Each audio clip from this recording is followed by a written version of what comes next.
From Tennessee. Thank you, Mr. President. I am so pleased that we're going to move forward today on the rescission package that has come over to us from the House. As I talk to Tennesseans, one of the number one things they talk about is the debt. What are we doing to stop the out-of-control spending and to get this national debt under control? And after you look at what happened with COVID and with the Joe Biden years, we are sitting at $37 trillion in debt. So last November, the American people voted to make a change on how this country is running. One of the things they wanted to see changed was out of control, reckless spending. Now, if you look at this debt and where it stands right now, and you say, how much am I as an American citizen responsible for? Each and every citizen in this country would be holding $108,000 in debt. Think about that. All of our citizens, each and every one of us, whether you're the dad, the mom, the children, each and every citizen bears the burden of $108,000 in our nation's debt. One of the things that came up this weekend when I was at home and somebody was asking about the rescission package and when we were going to get this done and start making some of the cuts, start making the DOGE cuts. And this was a veteran, and they pointed out that they were aware that we are spending more money to pay the interest on our debt than we are spending to fund the U.S. military. Think about that. Think about what that message is that goes to other countries as they are looking at what we're spending on national defense compared to what we're spending on our debt. What does that say about the priorities that we have as a nation? So Tennesseans know that the path we're on with this spending is not sustainable. We can't continue this. When you look at where we were with our debt when George Bush was president, and you were at about $10.5 trillion when he left the Oval Office and Barack Obama and Joe Biden come in, and they doubled that number.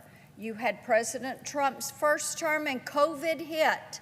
And then the out-of-control spending by the Biden White House, that is how you end up at $37 trillion. And it should concern everyone. And Mr. President, I guess we're learning the R-Tenn was signing a lot of those sales receipts over at the White House. The point is we have this debt. Now, the good thing is that when the American people voted to get this spending under control last November, they sent President Donald Trump back to the White House, back to the Oval Office, and yes, indeed, he has gotten busy looking at how we spend the taxpayer money. He has spent time looking at the resources that we have and how we utilize those resources. And indeed, they have targeted $190 billion in this year's budget documents for waste, fraud, and abuse, and for removing those programs to yield that savings to the American people.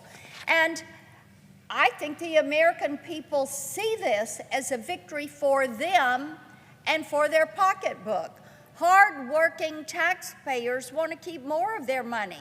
They don't want to be sending it to D.C. for programs that have outlived their usefulness, programs they've never heard of, programs that they don't want. So we have the opportunity now to go in and claw back some of that money, draw a red line right through the middle of those programs in that budget document, and make these savings permanent. Should we do that? Absolutely. We should be doing that. And that is why you are seeing Republicans here in the Senate choose to move forward on the rescission package that will save $9 billion out of this year's budget. And you know, as you think about it, budgets are 10-year windows, so you're not going to see those items next year or the next or the next. So you're going to compound those savings. $9 billion each year in that 10-year budget. Those savings mount up. And it is what the American people are wanting to see us do to get rid of some of this reckless spending. Now, Mr. President, there are some good examples of programs that we are going to draw that red line through those programs and eliminate them from this budget document. There's $1.1 billion for the Corporation of Public Broadcasting. Now, this is an organization that funds NPR and PBS.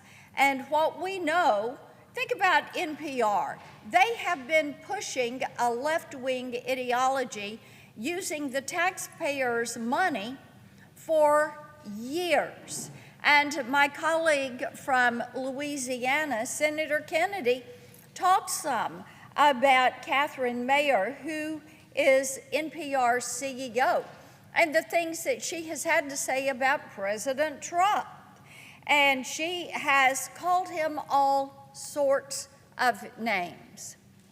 Now, she is not somebody that's neutral, and she is not somebody that wants to give you a point and a counterpoint.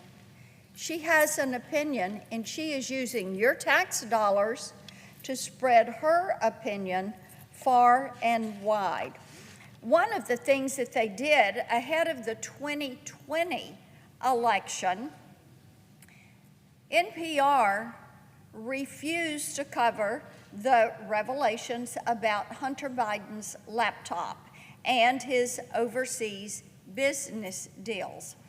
And Mr. President, at that time, NPR's leadership had this to say, and I quote them: "We don't want to waste the listeners' and readers' time on stories that are just pure distractions," end quote. Now, that was their opinion. They're entitled to that opinion, but they are not entitled to take the taxpayers' hard-earned money and spend it to push their opinion. As we now know, they were wrong. They were wrong.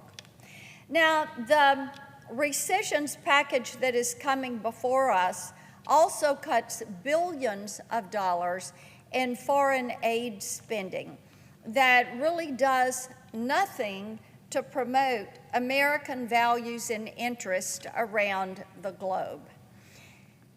Here's a few of these things.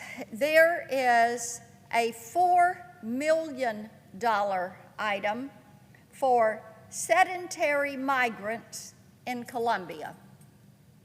That is their term. That is the line item. $4 million for sedentary migrants in Colombia.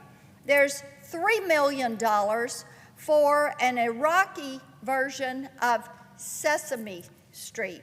There's $1 million for voter ID efforts in Haiti. $500,000 for electric buses in Rwanda. $6 million for net zero cities. That means no carbon emissions. Net zero cities in Mexico. and $2.1 million for climate resilience in Asia, Latin America, and Africa. I could stand here for hours and go through some of the ridiculous, absurd items that are listed and the amounts of your money that you have earned and you've sent to Washington, D.C. to be spent on God knows what. So it is important, Mr. President, that we look at this, and yes, we're going to make reductions in spending in the appropriations process, but you know what? Doing these cuts helps to push this forward. You know, there is also some money in this rescission package that is going to be removed from some of these international organizations that work against our interests. Now, all during COVID, we heard about the World Health Organization and how the World Health Organization was covering up for China, and they were going to be certain that they covered for China and we would not know the truth about what happened with COVID. So in this document, we are going to remove $135 million from the World Health Organization. And from the UN Human Rights Council, $8 million. The reason to do this? They support dictators, they support repressive regimes, and they are demonizing our ally, Israel. These are wise decisions to be made about how we spend their money, and you know what? It is common sense. As I've had Tennesseans say to me, it is about time that we start to make these reductions. We know that Tennesseans support these cuts, the American people support these cuts. This is about fiscal responsibility. It is about thinking about our kids and our grandkids. And what kind of country are they going to inherit? What are we going to leave for them? You know, running up this kind of debt, I think it's so important to remember what Admiral Mullen, who was then Chief of Staff over at the Pentagon, said in July of 2010. And Mr. President, he was asked, what keeps you up at night? What do you think is the biggest threat? His reply to that reporter, significant. He said, the greatest threat to our nation, to our freedom, is our nation's debt. It is time for us to stop the out-of-control spending. It is time for us to begin to turn this around and reduce what the federal government spends. Mr. Chairman, I yield the floor. I note the absence of a quorum. Clerk.